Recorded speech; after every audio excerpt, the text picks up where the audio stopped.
जय श्री कृष्णा, राधे राधे। आज से पूरे जेठ के महीने में हमारे चैनल पर जेठ महात्म्य की कथा सुनेंगे।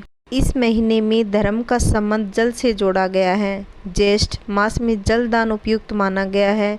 पक्षियों के लिए घर की छत या बगीचे में जल का पात्र भरकर जरूर रखें।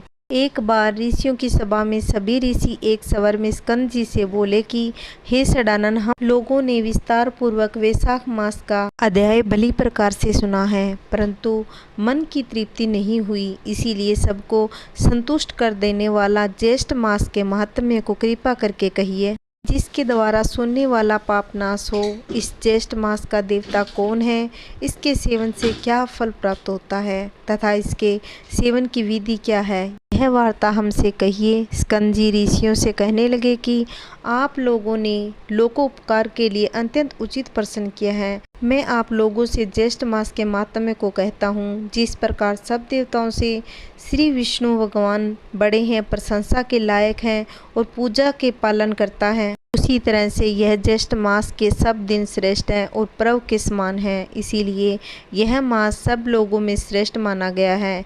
इस ज्येष्ठ मास में शौच आदि से निर्वृत्त होकर प्रातःकाल स्नान करना चाहिए। इस प्रकार दशाश्वमेध तीर्थ में स्नान, गंगा स्नान लोगों को पवित्र करता है। समस्त पापों के नाश के लिए ज्येष्ठ मास में स्नान कर और दशाश्वमेध का दर्शन करें तो स्नान करता फिर दूसरी बार जन्म नहीं लेता। इस ज्येष्ठ मास में दिवस पूर्णतम और धर्मयुक्त है। जिस ज्येष्ठ मास में पाप नाशिनी और सुंदर स्रोत वाहिनी गंगा उत्तीर्ण हुई है, ज्येष्ठ मास की सब तिथियों में अधिक पुण्य देने वाली दसवीं तिथि 10 प्रकार के पापों नाश करने वाली है। उस दिन स्नान और दान अवश्य करना चाहिए। जल पूर्ण घट दान, जल दान, व्यंजन दान, चंदन दान, छत्र दान और जूता दान भगवान त्रिविक्रम के प्रीत्यर्थ करना चाहिए। जूता दान करते समय इस मंत्र का जाप करें, हे केशव, कांटा और कंकड़ों से रक्षा से निमित्त मैं जूता दान करूंगा, जो कि सब स्थानों में सुख देने वाला है।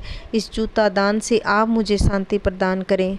छत्र दान करते समय इस मंत्र का जाप करें, हे प्रभु, इस लोक और परलोक में धूप से आप मेरी रक्षा करें। प्रभु, यह छत्र आपकी तीर्थ आपकी प्रिय ब्राह्मण को मैंने दिया है। शक्कर तथा जल पूर्ण घट दान का मंत्र है, मैंने शक्कर और जल से पूर्ण घट का दान दिया, इससे 33 तिथियों के देवता प्रसन्न हो। व्यंजन दान का मंत्र, सदैव धर्म को शांति देने वाला श्री विष्णु भगवान का प्रिय व्यंजन श्री त्रिविक्रम भगवान की प्रीति के लिए मैंने ब्राह्मण को दिया। चंदन दान करते वक्त इस मंत्र का जाप करें, यह कपूर खस से युक्त चंदन सुंदर और रुचिकर है, इसका मैं दान करता हूँ। इसके दान से देवता, ऋषि, पितृ और मनुष्य सब तृप्त होते हैं। इसी प्रकार अपनी शक्ति के अनुसार अनेक दानों को देना चाहिए और प्राणी मात्र की रक्षा के लिए निर्जल देश में जल दान देना चाहिए।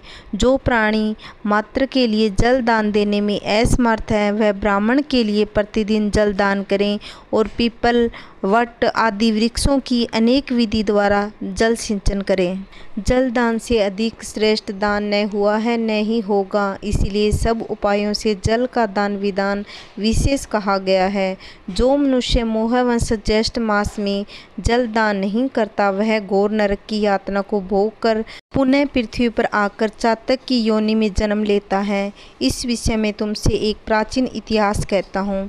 पूर्व काल में त्रेता युग के अंत में महिष्पतिपुरी में वेद वेदांग का पारंगत धर्मात्मा सुमंतु नाम का श्रेष्ठ ब्राह्मण था। उस ब्राह्मण की गुणवती नाम वाली स्त्री और देव शर्मा नाम वाला पुत्र था। देव शर्मा ब्राह्मण पुत्र सदैव देवता पूजन से निरत और अतिथि प्रिय था। इसी समय योग से वह समीधा लेने के लिए वन में गया। वहाँ वह परतप्त तेज किरणों से और तृषा से अत्यंत व्याकुल हो गया। उस वन के तालाब के समीप जाकर वह एक वृक्ष की छाया में जाकर बैठ गया। जल पीकर समीप ही सो गया। उस ब्राह्मण के भय से उस वन के जो मृग और पक्षीगण थे, वे सब प्यास से व्याकुल हो गए और कुछ मर भी गए। सूर्य नारायण के अस्त हो जाने पर उसकी निंद्रा दूर हुई। तब वह ब्राह्मण अपने घर गया। तब अज्ञात दोष से वह ब्राह्मण मर गया। उसकी पतिव्रता स्त्री अपनी पुत्र तथा धन आदि को त्याग करके उसके साथ ही अग्नि में प्रवेश कर गई और उसी अज्ञात दोष के फल से अनेक नरकों की याचना भोग कर पुनः अपनी स्त्री सहित चातक योनि से आकर अत्यंत दुखी हो गए। पूर्व जन्म के पाप को स्मरण करता हुआ वह अपने घर में आकर वृक्ष के कोटरे में बैठकर निरंतर करुणापूर्वक रुदन करने लगा। उसके रुदन को सुनकर उसके पुत्र ने अनेक बार उसे मना किया, उस वृक्ष के कोटरे से नहीं निकला। तब क्रोधित होकर उसके पुत्र उस वृक्ष के कोटरे में आग लगा दी। उस अग्नि के ताप से उन दोनों चातक और चातकी के पंख जल गए। रात्रि के समय कोटरे से नीचे गिर गए और दोनों आपस में अपने कष्ट की बात करने लगे। की बात सुनकर उनका पुत्र विस्मित हुआ और यहाँ से वह श्रेष्ठ ब्राह्मणों के आश्रम में गया। अपने पिता का सब वृत्तांत सुन ब्राह्मण से कहकर उनसे अपने पिता के उद्धार का समाधान जान लिया और अपने घर गया। उस ब्राह्मण श्रेष्ठ ने उसी निर्जल वन में प्याऊ लगवा दी।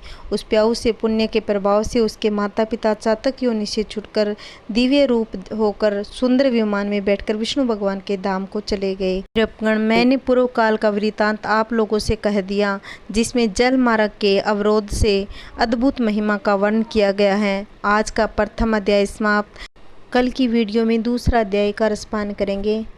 जय श्री कृष्णा। राधे राधे।